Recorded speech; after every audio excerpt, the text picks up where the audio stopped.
ஒரு பையனுக்கு காந்தினா ரொம்ப பிடிக்கும்.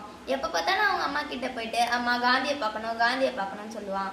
அவங்க அம்மா வந்து நீ எப்போ நிறைய சர்க்கரையை சாப்பிட்றத குறைக்கிறியோ அப்போ நான் வந்து கூட்டிகிட்டு போய் காமிக்கிறேன்றாங்க. ஒரு நாள் அவன் பிறந்த நாளும் வருது. அப்போ அந்த பையன் வந்து ஆசைப்பட்டு கேட்குறான் அம்மா காந்தியை பார்க்கணுன்ட்டு. அதுக்கு அவங்க அம்மா சரி பிறந்த நாளில் கேட்குறியேன்னு சொல்லிட்டு கூட்டிகிட்டு போகிறாங்க. இந்த மாதிரி அங்கே இருக்க காவலாளிங்கிட்டலாம் சொல்கிறாங்க என் பையன் சர்க்கரையை அதிகமாக சாப்பிட்றான், அவன் சர்க்கரையை சாப்பிட்றத குறைக்கிற வரையும் நான் காந்தி கிட்ட கூட்டிகிட்டு வர மாட்டேன்னேன். ஆனால் அவன் வந்து பிறந்த நாள் அன்னைக்கு கேட்டுட்டானு தான் கூட்டிகிட்டு வந்திருக்கேன்.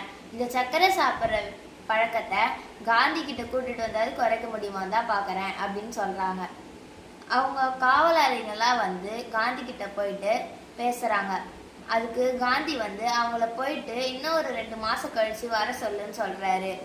2 மாதம் கழித்து போய் பார்த்து பேசின பிறகு அந்த அம்மா கேட்குறாங்க ஏன் எங்களை 2 மாதம் கழித்து வர சொன்னீங்கன்னு கேட்டதுக்கு ஏன்னா நானே சர்க்கரையை அதிகமாக சாப்பிடுவேன், நான் சர்க்கரையை அதிகமாக சாப்பிட்டுட்டு அந்த பையனை கேட்கக்கூடாதுல்ல, ஃபஸ்ட்டு என்கிட்ட இருக்க தப்பை சரி செஞ்சுக்கிட்டு தானே மற்றவங்கள நான் கேட்கணும் அப்படின்னு சொல்கிறாங்க.